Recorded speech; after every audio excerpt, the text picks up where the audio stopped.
Doctor Yunus নিজে এই জোর করে আমাদের চিন্ময় কৃষ্ণকে আটকিয়ে রেখেছে। যদি আমাদের বিচার এবং আমাদের এইগুলো না শোনে, আবার আমরা সনাতনী যেতে পারবে না। মরে তো গেছি, মরবো, আবার আমরা যমুনায় যাব। এই সনাতনী জাতি 5ই আগস্টের পরে এত নির্যাতন করার পরে ওর কাছে 8 দফা দাবি নিয়ে গেছি, মুখই খোলে নেই। আমাদের সনাতনীর কোনো ব্যথা সান্ত্বনা কিচ্ছু দেয়নি। ওর সার্জিস আর ওর ওই যে হাসনাত, ওর ওই যে কয়জন চামুন্ডা আছে, ওই কয়টার কথা ছাড়া আরো পুষ্পাপ করবারও পারবে না এমন পুরুষ ছেলেও। ওর নিজের কোনো ক্ষমতাই নাই। ওরা আমারে না বললেও আজকে বলবো, যা বলো বলবে, মরবো তো মরবো, বইলে মরবো। আরে তুই থাম দিবি এটা, কারণ যদি পুরুষত্ব থাকতো তাহলে আমাদের মনের কথা বসতো, আমাদের ব্যথাটা বসতো, আমাদের একটা সান্ত্বনা দিত। আমাদের কোনো সান্ত্বনা দেয়নি, আরো বরঞ্চ আমাদের হেয়পূর্ণ করা হয়েছে। ডক্টর ইউনূস নিজে এই জোর করে আমাদের চিন্ময় কৃষ্ণকে আটকিয়ে রেখেছে। এটা ডক্টর ইউনূস এবং তার চামুন্ডাদের একটা চক্রান্ত, যাতে আমাদের এই চিন্ময় কৃষ্ণ দাস না বেরোতে পারে। এটা ওনার চালাকি। এজন্য আমি ভগবানের কাছে প্রার্থনা করি, যারা চতুরতা করে সনাতনী জাতিকে দাবিয়ে রাখতে চায় এবং সনাতনীকে নির্যাতন করছে, তাদের বিনাশ হবে হবে হবে। হরি বল হরি বল। বিনাশ হবেই, এটা ফ্লাশ করে দিয়ে গেলাম। আমি আর আগামী দিন সকাল পর্যন্ত বাঁচতেও পারি নাও পারি, এতে ভয় পাইনি। আমি রাজনীতি করা লোক না, আমি আমার জাতির জন্য কেঁদেছি, যন্ত্রণা সয়েছি।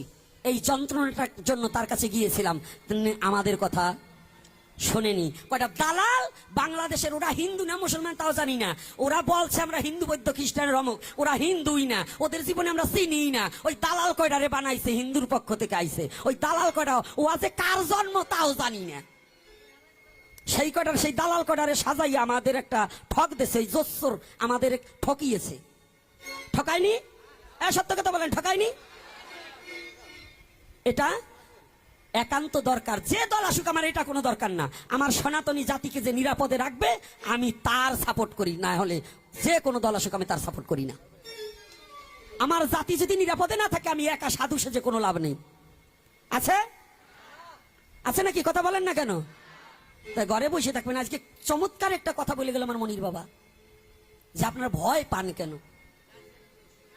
কথাটা দেখছেন, সে কত চমৎকার কথা বলছে, সাহস জোগানো কথা। এই কথাকে আমি ধন্যবাদ, সেলুট জানাই। উনি নাই হয়তো, না থাকুক, কিন্তু তথাপি আমি সেলুট জানাই ওনার কথাটাকে। সনাতনী জাতি কিসের ভয়?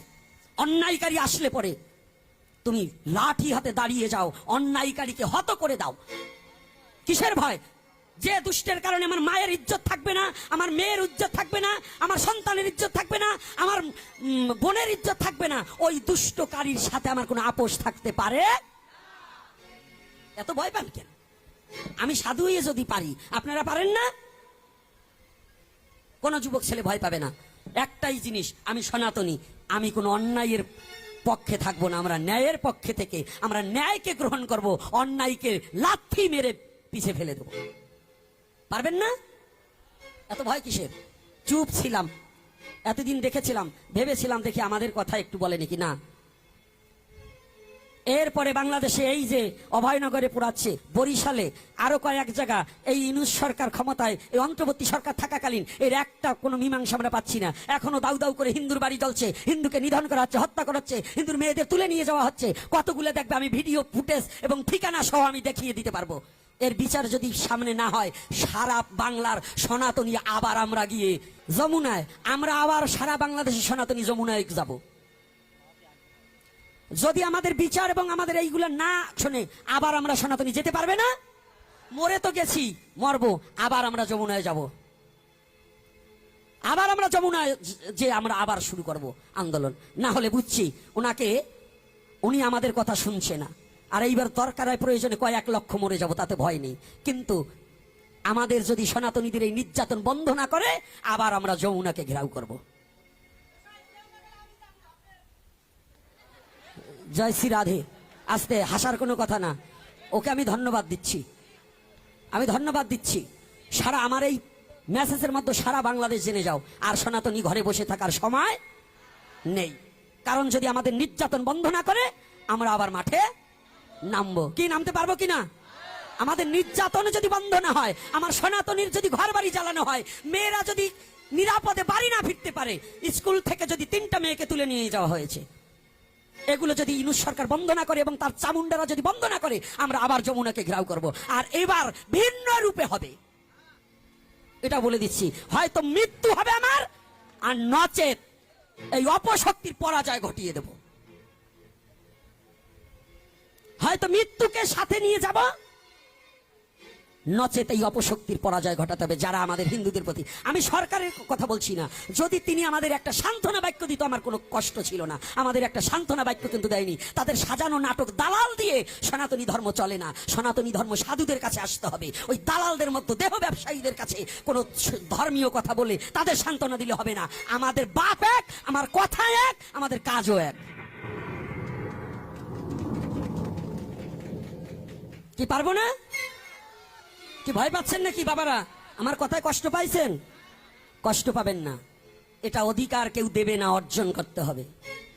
অধিকার দেবে কেউ? অর্জন করতে হবে। হরি কথা বাদ দিয়ে কথা বলছি কেন? এটা আমার অস্তিত্বের লড়াই। আজকে যদি আপনাদের এভাবে মেয়েগুলো, সেদিনকেও 3টা মেয়েকে তুলে নিয়ে যাওয়া হয়েছে স্কুল থেকে, 15 বছর, 16 বছর, 14 বছর এইরকম বয়স, দেখনি? তাহলে এগুলো যদি এইভাবে করতে তাহলে থাকে, এর প্রতিবাদ যদি না হও, একদিন তোমার মেয়েকে তুলে নিয়ে যাবে, এই যন্ত্রণাটা তোমার ভোগ করতে হবে। করতে হবে না? সমস্ত মিডিয়া চুপ। মিডিয়ারা আমাদের সংবাদ দিচ্ছে না, কারণ মিডিয়াগুলোকে ওরা নির্যাতন করে, যেই ওই ফেসবুকে ছাড়লে পরে তার হ্যাক করে দিচ্ছে, তাকে বাদ দিয়ে দিচ্ছে। এগুলো একটা চক্রান্ত, এগুলো চক্রান্ত। দুঃখজনক ঘটনা। এগুলো কেন হবে? সবাই যদি, আমরা তো বাঙালি, আমি হিন্দু, মুসলমান, বৌদ্ধ, খ্রিস্টান দেখবো না। আমি কোনো পার্টির নয়।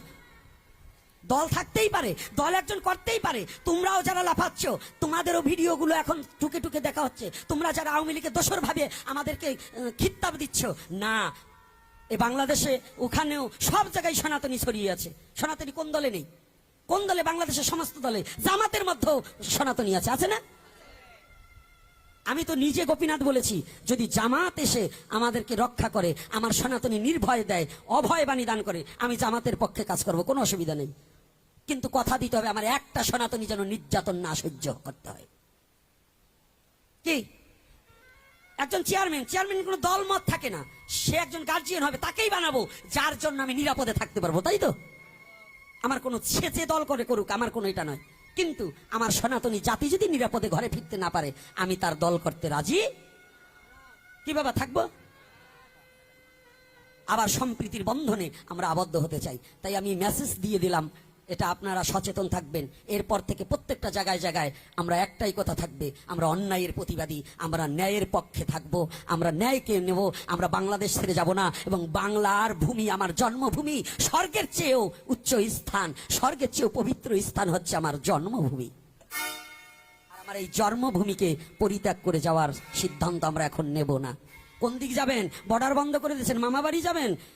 এই যে কিছু কিছু বুড়ো গুলো আছেন, ভয়ে কাঁপছেন, মামা বাড়ি যাওয়ার কায়দা নেই, বর্ডার মামারা বন্ধ করে দিয়েছে, এখন যাবেন কোথায়? যদি বাঁচতে হয়, লড়াই করে বাঁচতে হবে, অন্যায়ের প্রতিবাদী হয়ে বাঁচতে হবে, না হলে আর দেওয়ালে পিঠ থেকে গেছে, আর যেতে পারবেন না। অন্যায়ের প্রতিবাদ তুলতে হবে প্রত্যেক ঘরে ঘরে। যে আপনি মতুয়া হন, বৈষ্ণব হন, শৈব হন, শিব ভক্ত, কালী ভক্ত, পাগল ভক্ত, যে ভক্ত হন, ওটা পরে দেখবেন। আগে আমি সনাতনী, এইটা এক হতে হবে। যে যে ভক্ত হন, আমি সবাইকে প্রণাম জানাই। কিন্তু যদি কেউ বলেন যে সনাতনী ওই সাধুরে গেছে, কৃষ্ণ ভক্ত, আমি যাব না, তাইলে আপনি কুকুরের চেয়ে নিকৃষ্ট, আপনাকে আমি মানি না, আমি মানি না। আর যদি বলেন যে না আমি সনাতনী, তাহলে আপনার চরণে প্রণাম জানাই, আপনার চরণের দাস হয়ে থাকতে চাই। রাধে রাধে।